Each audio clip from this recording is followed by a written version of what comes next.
Welcome everybody to the Daily Intimacy. It's lovely to be here on this sort of chilly morning.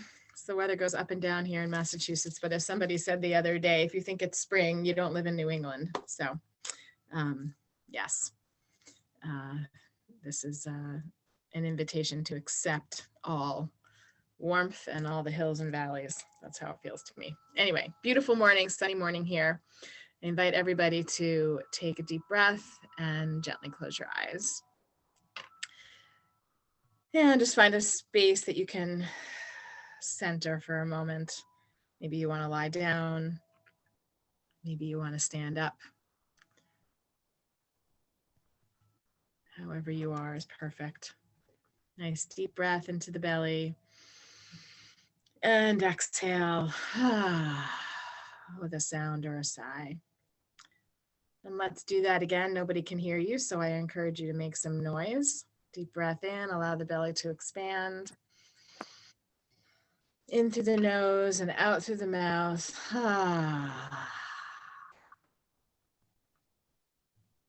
And one more time.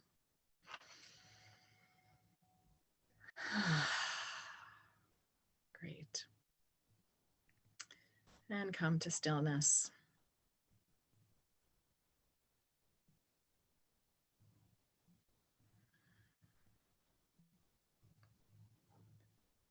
And as you turn your attention inward, you might envision a bubble all around you, protecting your energetic space, allowing you to let go of external noise right now.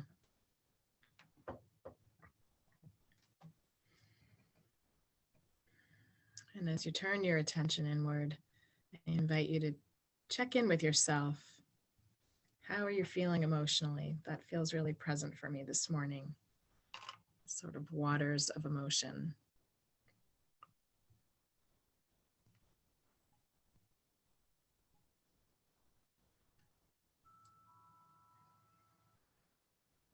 Notice if there's a still small voice inside that hasn't had a chance to let you know how she or he is feeling.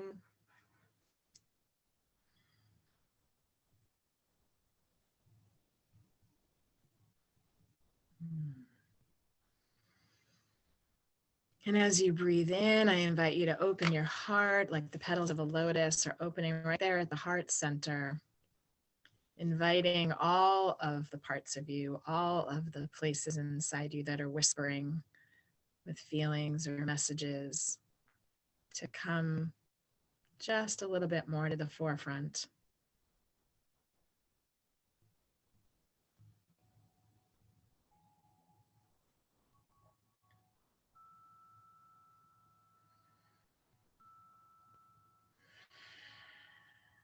And as you invite more of yourself forward,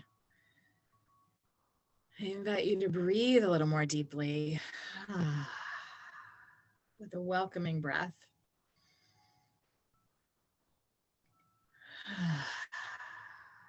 When we're in different roles in our lives, work, parenting, partner, we'll often bring forward what's most accepted in that role, what we've gotten the most positive feedback or joyful experience. And then the other parts sort of shrink a little bit to the back, put them aside. They tend to be ones that maybe, feel more vulnerable. So we tend to bring what's more accepted forward. And so this is an invitation to shed those roles because you're not in one right now. And I will do the same even though I'm facilitating. I can put my facilitator hat aside even as I'm facilitating and bring even more of my authentic self forward to be here, to be present with myself and with all of you.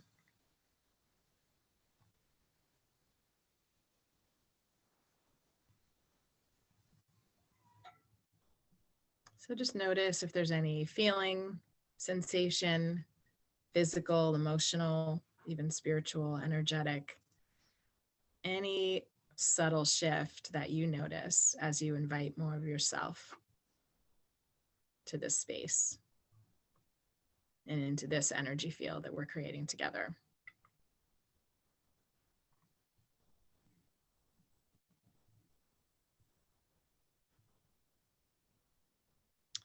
And as you breathe in, I invite you to breathe in love.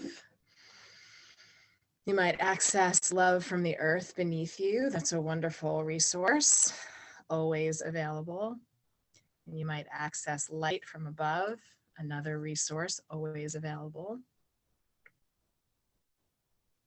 And bring your hands to your heart to ground that loving energy and that open lotus flower.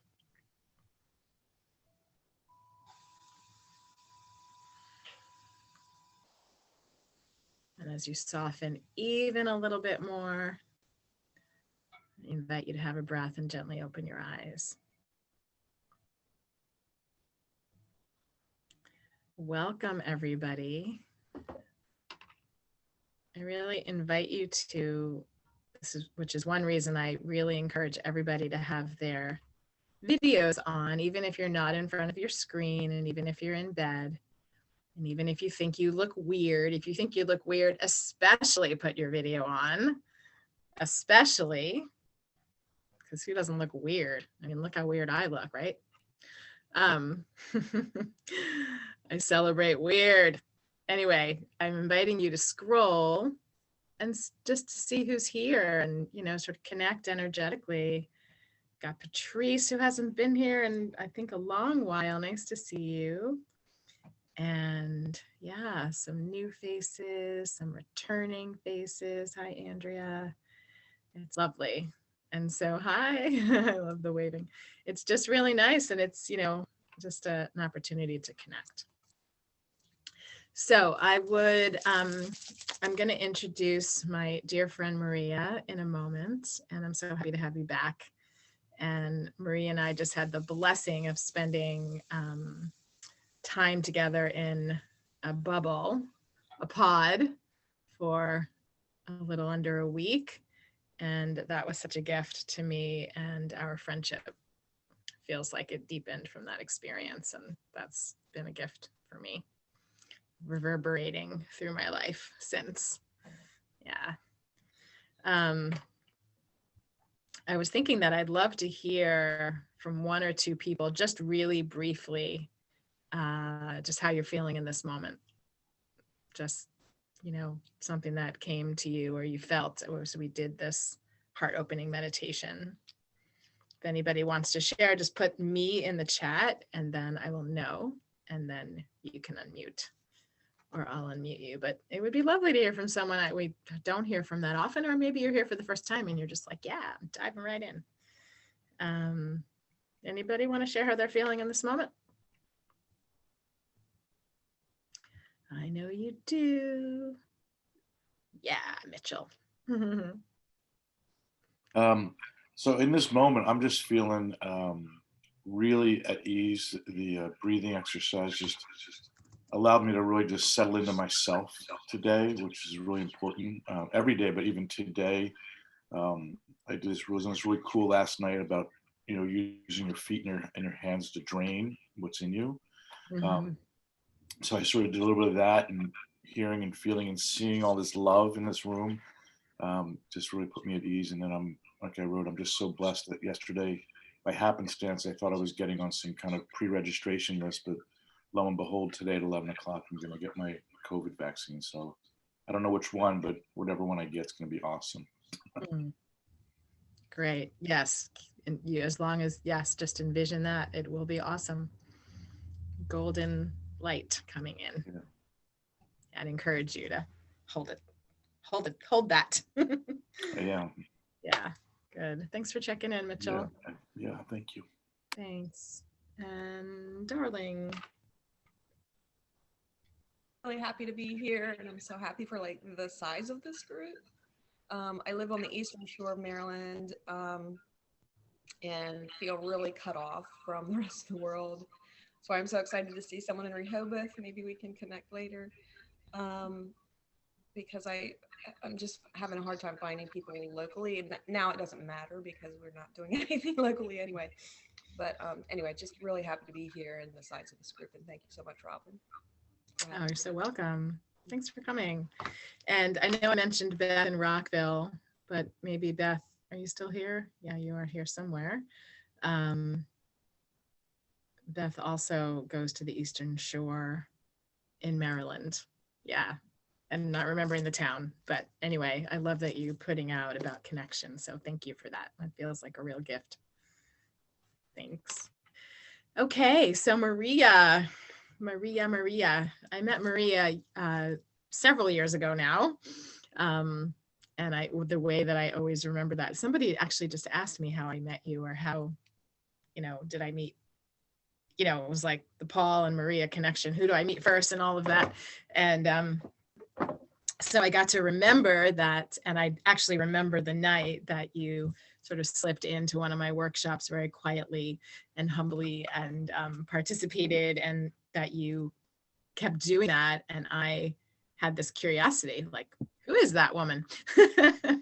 And it was a while before I got to, that I actually got my curiosity up and went to your website and saw, that we were doing such similar work. Just gonna mute somebody, there we go. And got to, open up our conversation on the couch there at Nine Mountain, and get to share more deeply. And really, I don't know, over the years, I've just been witnessing this beautiful work you're doing in the world. And now it's like so especially linked to, well, for a couple of years now, but so especially linked to the work I do. And it's lovely to have that synergy, and also have somebody I can send people to for very specialized work that you do. So I'm really grateful for that. And so thanks for being here. What else do you want to share about yourself? Let's see. Well, thank you for having me here again. I'm really excited to do this. I remember it was about a year ago or something like that I was on here before. And I feel like even within, that period of time, I'm in such a different place than I was, which feels more grounded and more joyful. And I'm excited to be here. And what else do I want to say about myself?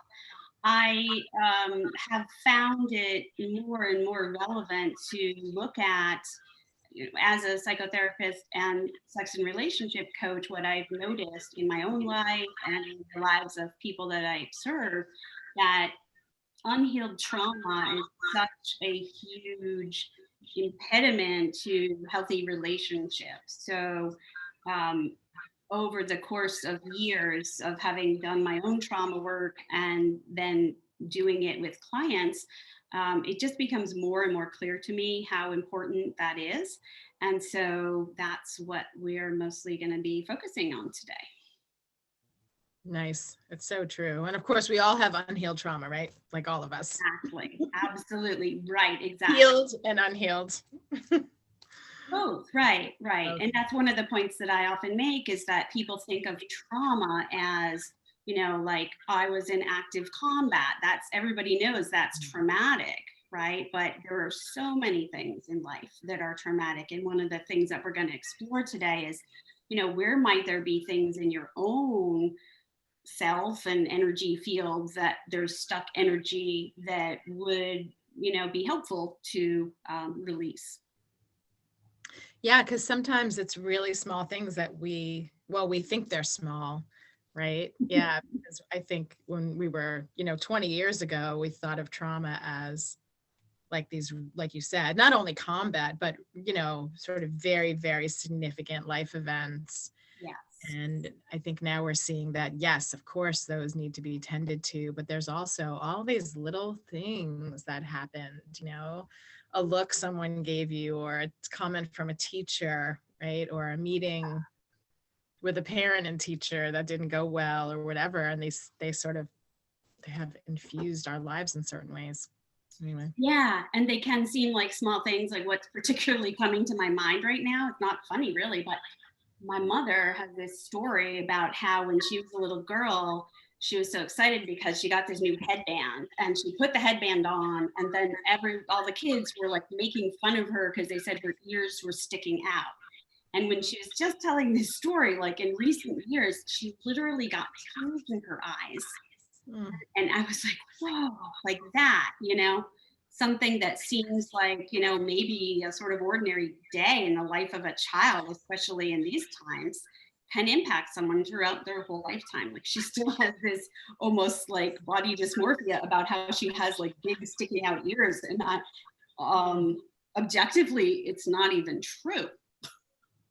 Right, but the pain of that comment, and she's in her 80s, right? Yes. Yeah, still brings her that sadness, that hurt. Mm-hmm.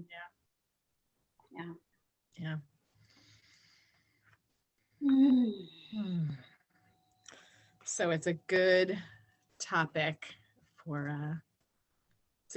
these times. I'm going to turn the light on in here, but I'm going to take the computer with me to get a little more brightness. It's a good topic for these times, right? Especially because there's a lot of things happening right now there have been a lot of things happening, right? For at least a year, well, always, but especially in this last year because of the pandemic, the intensity of everything has been turned up. Mm-hmm. And so I was just writing about this last night, that there are different types of trauma, right? And one of the types of trauma is the thing that we often don't recognize in ourselves, which is like the trauma that happens over time because of a certain situation.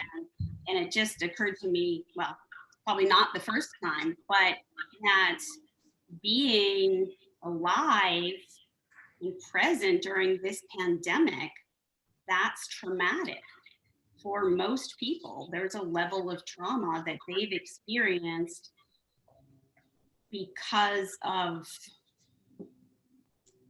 whatever it means to them, that, their life view has had to change in a mostly, negative way. For some people, it's been welcome.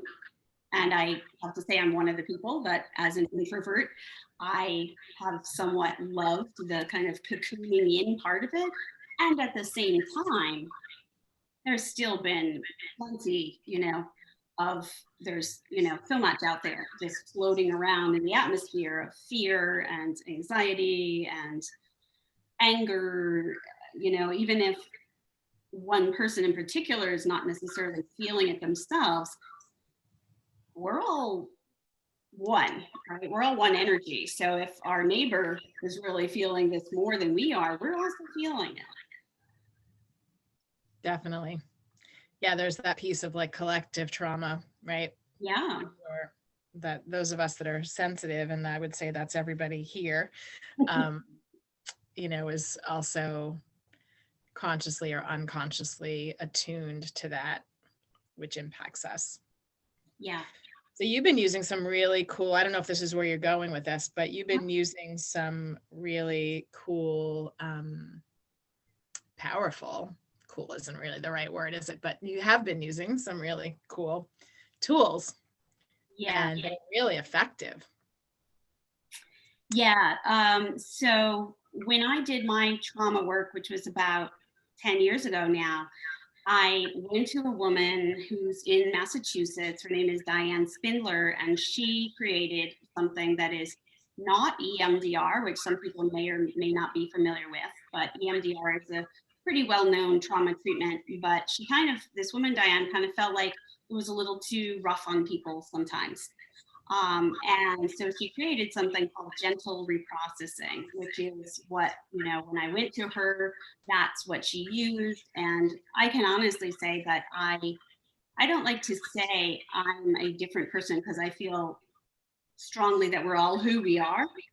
And then stuff happens in our lives and like layers of things are on top of us. It's hard to see who we are. But I became so much more myself since then. And over the years of then becoming a gentle reprocessing practitioner. I put my own spin on things. I brought in some spiritual pieces, and between a combination of things that occur to me to kind of some thoughts in there, and clients I've worked with. It's kind of morphed into something that's like has the Maria stamp on it, and it's something that a lot of people really have avoided, their whole lives, knowing that there are things that still bother them, right? Even from back in childhood. They don't really want to face that. I mean, that's the stuff they've been running away from their whole lives. They've put a lot of psychic energy into not knowing about these things and not really ever thinking about them or landing on them. And yet they're still affected by them. So when I do the gentle reprocessing work with people, most people, and this was my experience as well, experience it as something that's not like the dreaded thing they thought it was going to be. It doesn't have to at all be like, some terrible, like, in other words, it won't be traumatic to do the process. If it were, I wouldn't be using it with people. I mean, that's really the whole point, right? Is to relieve pain and release stuck feelings and thoughts, not to create more of the same thing.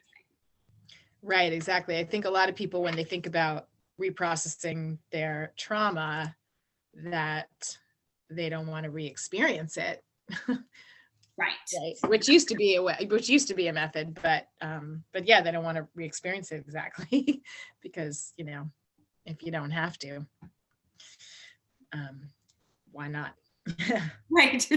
I mean, we are naturally programmed to seek pleasure and avoid pain. So it seems like very, very counterintuitive to force ourselves to relive a traumatic event, right?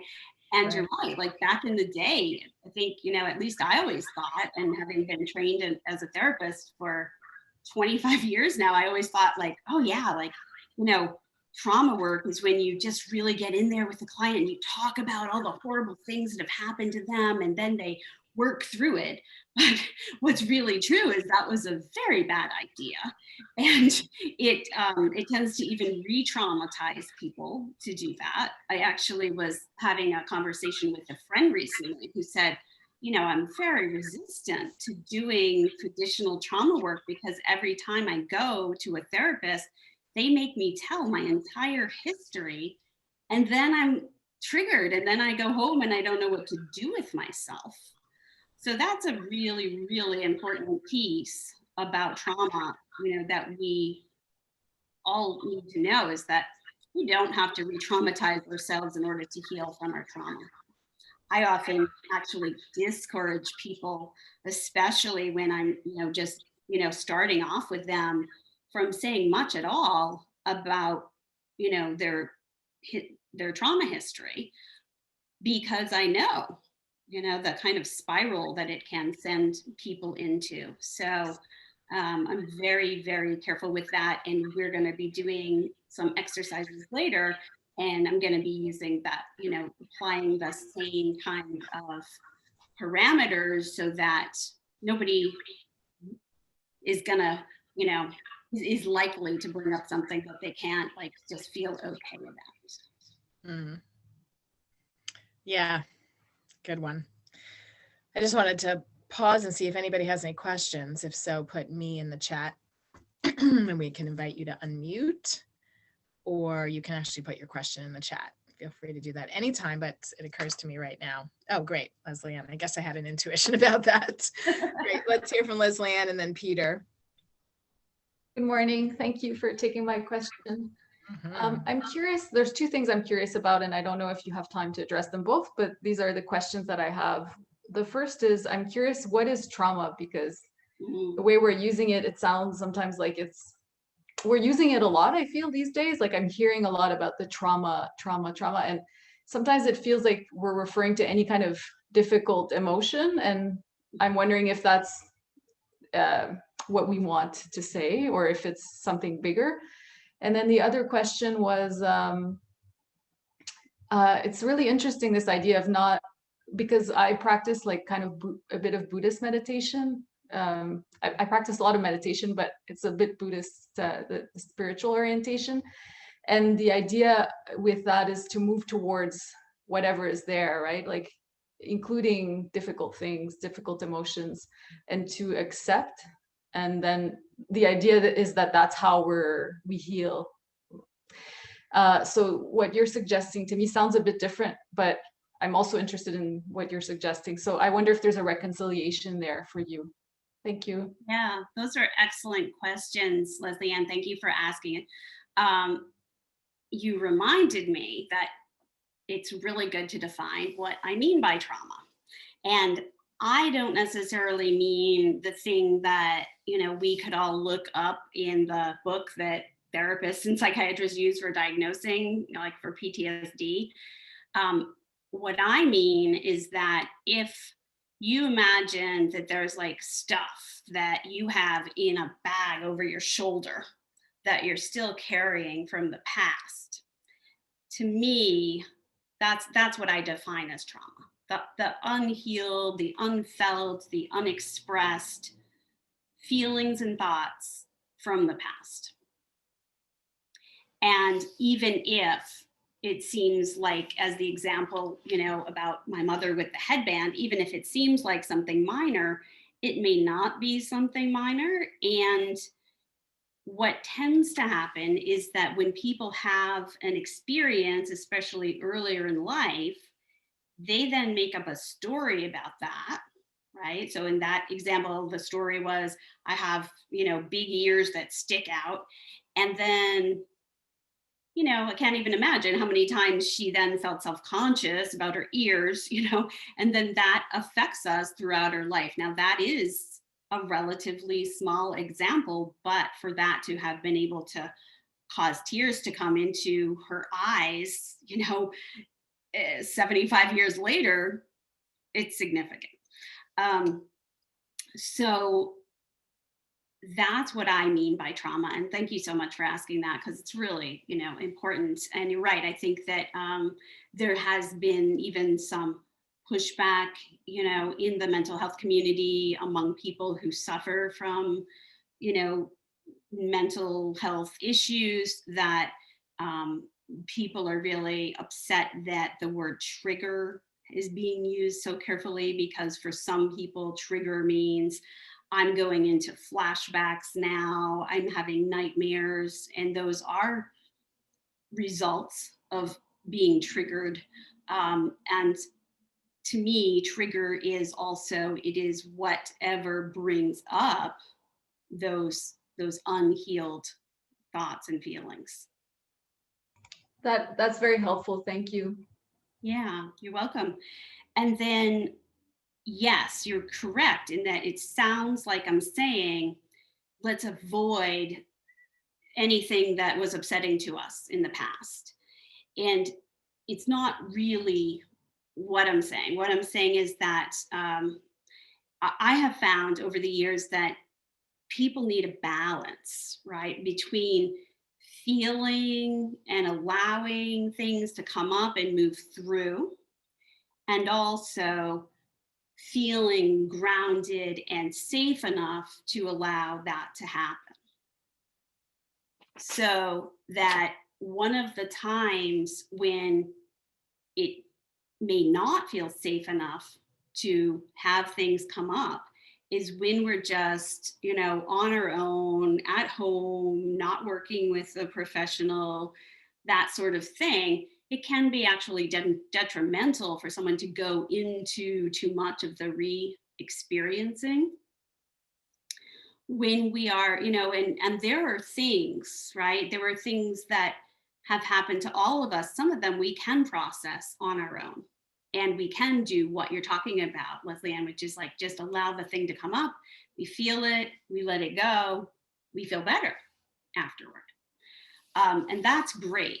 Then there are certain things in people's lives that they really need another person there to hold the space, to help maintain the feeling that there is safety while they're experiencing some more intense emotions. And part of the difference is that there has to be an actual, how to describe this, that the person's energy field contains these traumatic memories and feelings, and there has to be a way to release that at the energetic cellular level. And gentle reprocessing, because it has the aspect of what they call the bilateral brain stimulation, which can be done with, different methods, but I'll show you an example. Like this is bilateral brain stimulation, right? So during a gentle reprocessing session, the client would be doing this the entire time. Because of that, the theory is, as far as we can understand, that the brain literally rewires itself as we're releasing these different thoughts and feelings. And there's like a guided meditation and a way for this to happen that is, feels safe to most people. That changes people at the cellular level. That's why talking about it doesn't work, because that doesn't tend to change people at the cellular level. Do you think that answer your question? Yes, it did. Thank you so much for those explanations, taking the time. I really appreciate it. Thanks. Of course. Let's go to Peter, and then Patrice also has me, and I also want to make sure we get to your exercise. Yeah, so let's go to Peter, and then. Thank you, Robyn. Thank you, Maria, two of my favorite women in the world. Nice to see you. I've been doing a lot of work in this area. I'm on the board of a veterans organization that deals with PTS and PTSD. And one of the things, and you mentioned this in your opening, Maria, that I found so interesting is that many of our veterans, and it's the veterans and spouses and men and women, they come thinking that their trauma comes from their combat duty. And in fact, it is not that. And my question for you in defining trauma, because I'm grappling with this, there's sort of the family of origin, the wounded child stuff that happens to us when we are truly powerless. Yes. And we develop mechanisms, right? Whatever adaptive strategy we have to literally protect ourselves from the threat, whether it's a parent or a sibling or, God forbid, somebody in the school or, and I'm thinking about sexual trauma. Is there a difference in how you treat those or think about those early ones, and that, the practice is to identify what was that what that behavior was completely appropriate at the time, right? To protect yourself from somebody or something. But in adulthood, and as you move through your life, that is not serving you anymore, right? Shutting down in a intimate relationship because somebody does something that reminds you of that moment as a wounded child when you were maybe put at risk or felt threatened, versus these, the other things in your backpack, as you say, that happened to you through life. Maybe if you just comment on that, because I'm trying to kind of sort through those two as I do my own work. Thank you. Yeah, you're welcome. So the question is there a difference between how I would treat those two different types of things? Is that what you're saying? Like stuff from childhood versus stuff from work? Yeah, I've had one therapist tell me that, true quote unquote trauma is the stuff that happens to you when you're powerless as a okay, got it.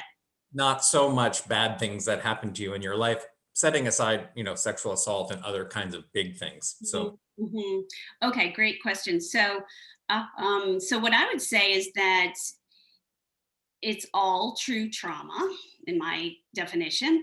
And what tends to happen is that once somebody has this sort of like imprint from childhood, right? It could be verbal abuse that they were, a victim of. It could be sexual abuse, any type of traumatic experience as a child.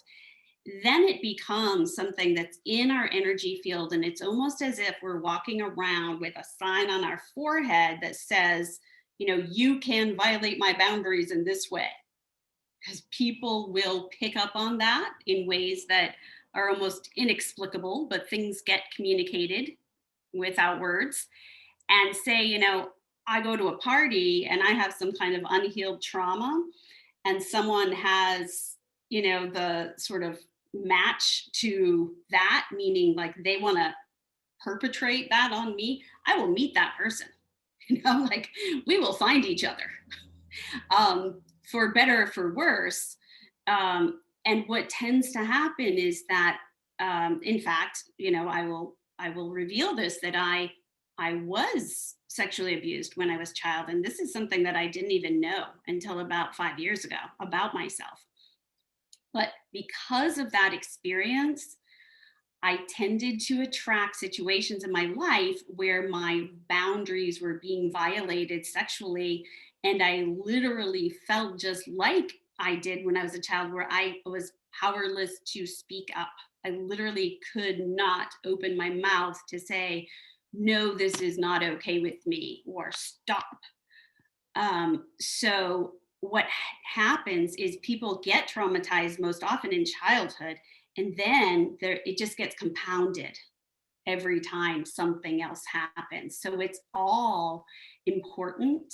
And what the recommended way to work on this is to start with the childhood stuff, because then it's like you're clearing the energy of that. And when we go forward to the next similar traumatic event, you're not carrying that baggage anymore from the first time something happened. Do you know what I'm saying? And I'm not saying someone has to go through and do gentle reprocessing on every time they were verbally abused, but maybe they were verbally abused in childhood by a parent, and then they got in an abusive marriage, and they can do a session on what happened in childhood, starting from the first time they can remember that happening, and then one on the marriage, and it kind of like clears everything all the way up to the present by doing that.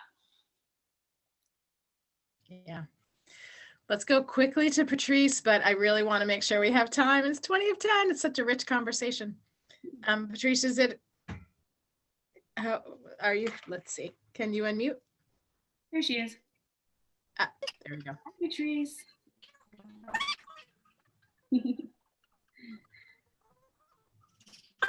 Maria, let's be aware of the time here. Yes. Thanks. I actually can't hear you, Patrice. Yeah, for some reason you're unmuted, but I can't hear you either. No. It sounds. Maybe you can type your question into the chat. Let's have Patrice type the question, and let's move to the exercise and then answer that question after. How does that sound? Okay. Well, she said go ahead with exercise. Okay. Thanks. So what I want to do for the exercise is first to simply just start with, because we've had this period of like hyping up our nervous systems a little more by talking about this stuff. So I want to just start with what I call a 3-breath meditation with everybody. So let's just have everyone, when you're ready, just close your eyes again and take a really nice deep breath in through your nose. Hold that breath in at the top of the breath. And as you exhale, set the intention that everything that's ever happened up until this moment goes out with your breath. Feel free to make noise with that.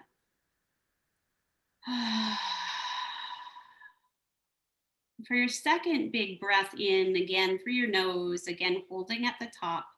This time on the release, let go of everything you think is going to happen in one moment or any time in the future.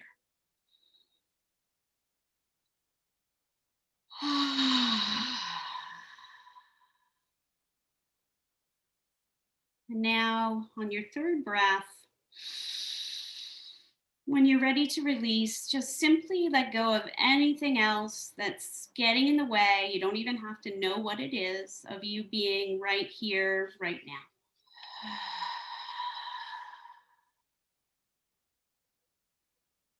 And on your own timing, just take another deep breath in and reopen your eyes. I find this to be a helpful meditation to bring me present, and I often do that at the beginning of all my sessions with clients.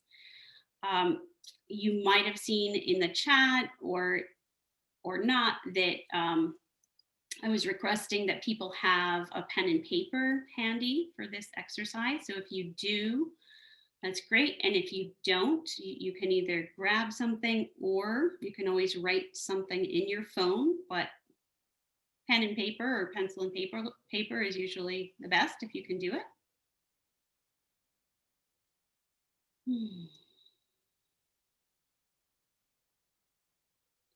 And I'm just going to give you a few writing prompts. So we'll do each one for just about 2 minutes. So I'll say a writing prompt, and then your job is just to simply write whatever comes out, preferably without thinking. Like usually when there's a prompt, whatever wants to come out is right there. And don't be worried about what's coming out. Just let it come out, and nobody has to read it. You don't have to talk about it if you don't want to. And so the first prompt is, what has happened in your life that was what you might call an unpleasant surprise to you? Just go ahead and write about that, and I'll tell you when to stop.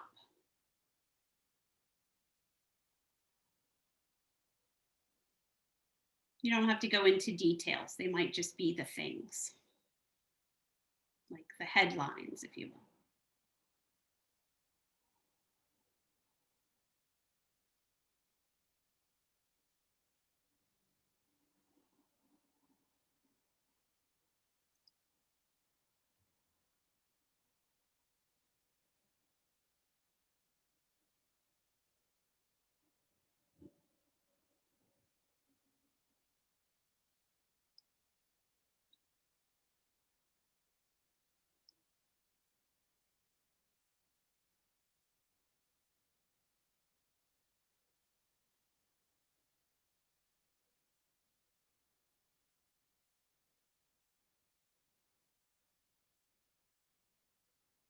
And you can stop writing on that one. I decided that you probably only need a minute. So whatever you have is good. And on the next prompt, it's going to be, what is it that I try never to think about? I try never to think about blank.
Okay, and you can stop that one. And we'll do one more prompt, and this time it will be, and again, this is not a thinking thing, just let whatever comes out, comes out. You've identified a number of things by this time between the first and the second prompts. How are these things affecting me in my life now? Or these things still affect me in these ways?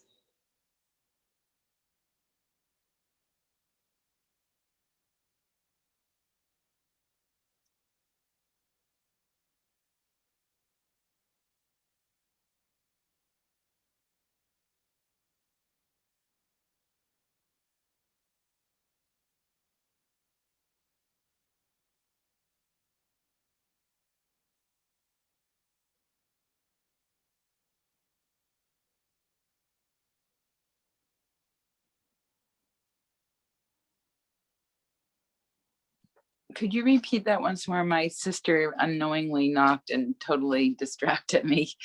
I put it in the chat, actually, Maya. Oh, okay, thanks.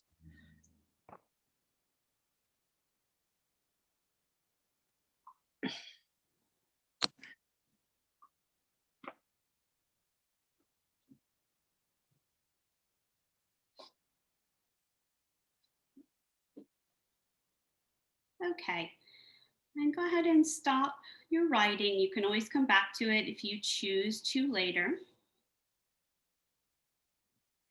So we need to end, what is it, Robyn, a few minutes before 10? Yeah, just a minute before 10 is great. Okay. So I'd love to hear from, one or two or three people if they had any kind of like light bulb moments during this exercise about anything.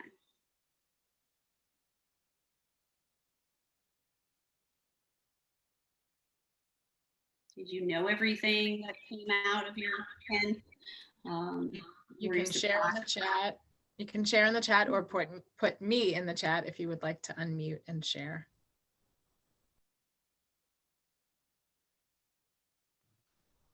Of course, it's a vulnerable topic, right? It is, and it's not, there's no need to talk about what the thing was in order to share, and it's also optional to share. I found the question about what am I trying, I try never to think about X.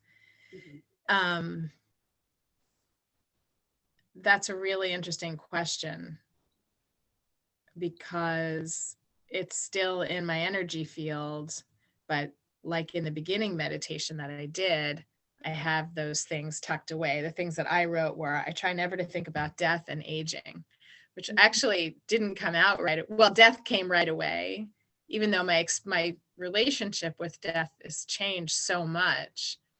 And I used to not even be able to think of it. I would just get all contracted. Now it's just something out there, but it still came to me first, and also kind of aging. But the thing about it is if I keep it in the background, then I'm working somewhere inside myself to keep these things in the background, whatever distractive techniques I have, that I've adapted, in Peter's words, that I've used to adapt to my own trauma over the years or when I was a child. It's like there's still energy going there. So I really appreciate the invitation to like bring it forward and just have it be part of my reality, which it is.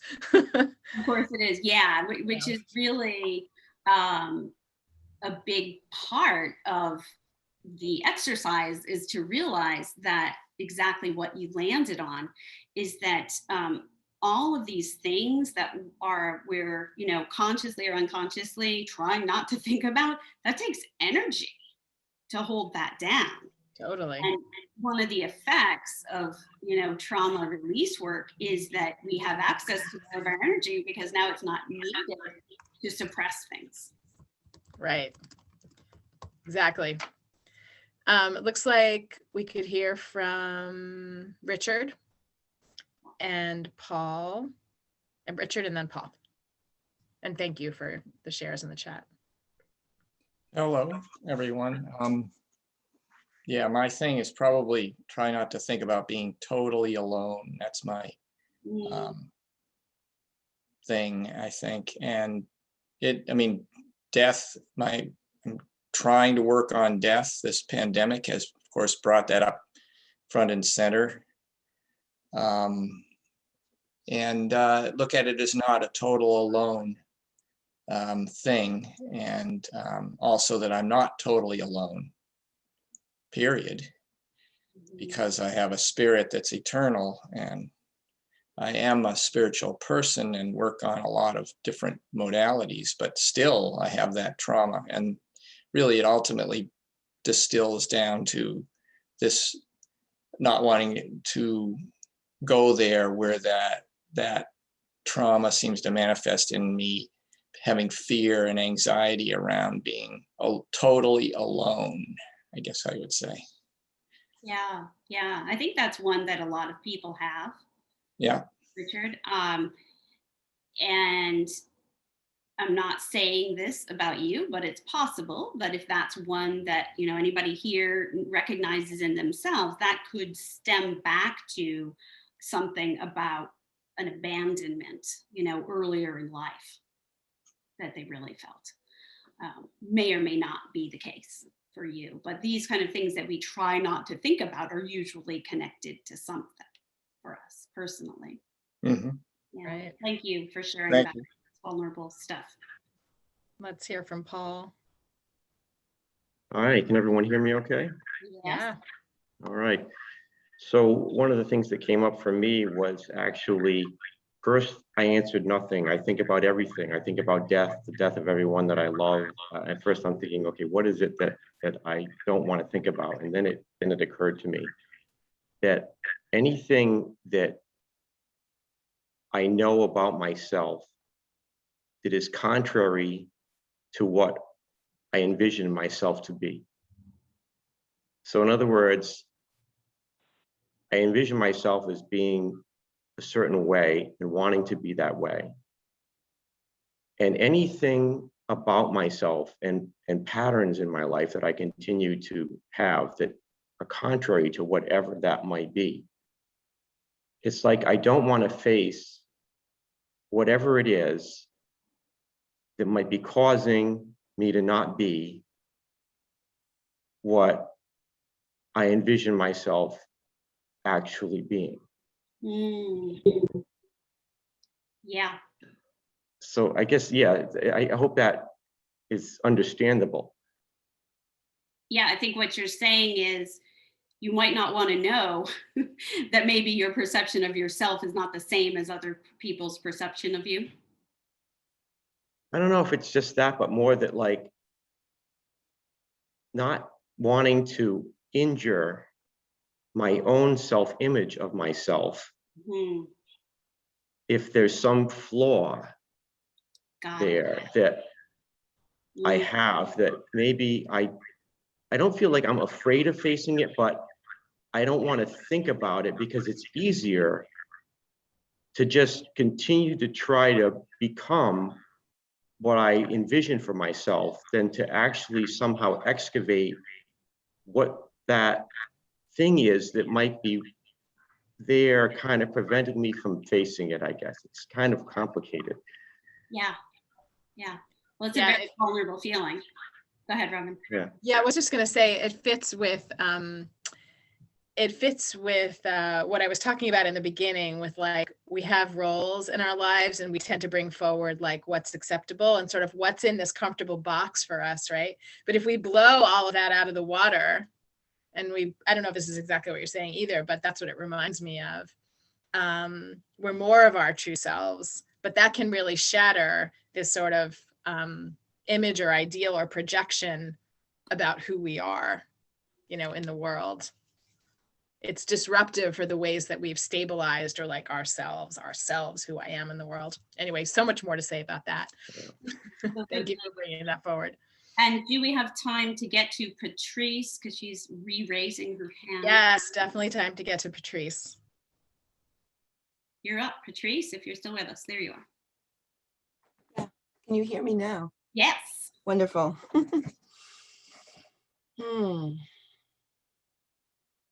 It was just the what I don't know if it's quite right to say what makes it traumatic, but what seals it and carries it forward is a lack of witness and holding and allowing to be able the hurt to be released at the time. Yes. And so when you were describing some experiences in therapy of, oh, let's go excavate something in the absence of a holding environment, like, let's send you out the, right. Yeah. That just was really, yeah.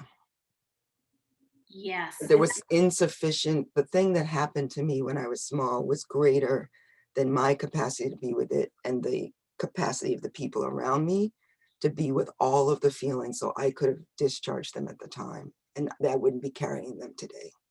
Exactly. And that's probably the case for any of the things that we're all carrying around. Like I got the goosebumps when you said that. Yes, that's the missing piece, right? That's why people don't say what they wanted to say or feel what they could have felt at the time. But through, trauma work in a safe container, they can finally let go of that stuff. Yeah, so thank you for sharing that. And we have 60 more seconds. Mitchell has a quick takeaway. I have something too. For me, just a real quick thing was, from the two questions, the answer to the last question was that as a result of these unpleasant things and the things I don't ever think about, I know that today, because of the journey, and it's still going on the journey, that it's allowed me to become a lot more present, to see these, I'll say, red flags or street signs that I know I could get triggered from, and try to stop and breathe and catch it and work with it. There's still a lot of work to do. Yeah. And Good exercise. Yeah, awareness is really good because we can then, take steps so that we don't accidentally trigger ourselves. Yeah, so it's taught me to at least be able to see better and hear better and recognize things as they come. But I'm not perfect at it, because there's plenty that get by, and then I have to, reverse engineer it to figure it out, so to speak. But thank you. This was a great exercise. Really great. You're welcome. So happy to have been here with everybody. And thank you, Robyn, for having me. You are so welcome. This was great. I just want to invite everybody as a closing exercise to put their arms out to the sides, and all those things that you don't want to think about, see them right in front of you, and then just like a big hug, like a big loving hug for all those things, like whatever they are, known and unknown. Things that came forward in that we didn't even see. Just embrace, love, accept, and be with. Yes. Thank you so much, Maria. Beautiful exercise, beautiful conversation. Thank you, everybody who contributed in all the ways that you have, spoken and unspoken. I know Maya wants to add something quickly, but really needs to shift. So I apologize for not having the space for that. Love you all so dearly. This is beautiful. I think next week is a community gathering, so come for connection and engaging with each other and with the community. So I will see you all then, and have a blessed day. And thank you so much, Maria. Lots of love. Yeah. Bye, everybody. Bye.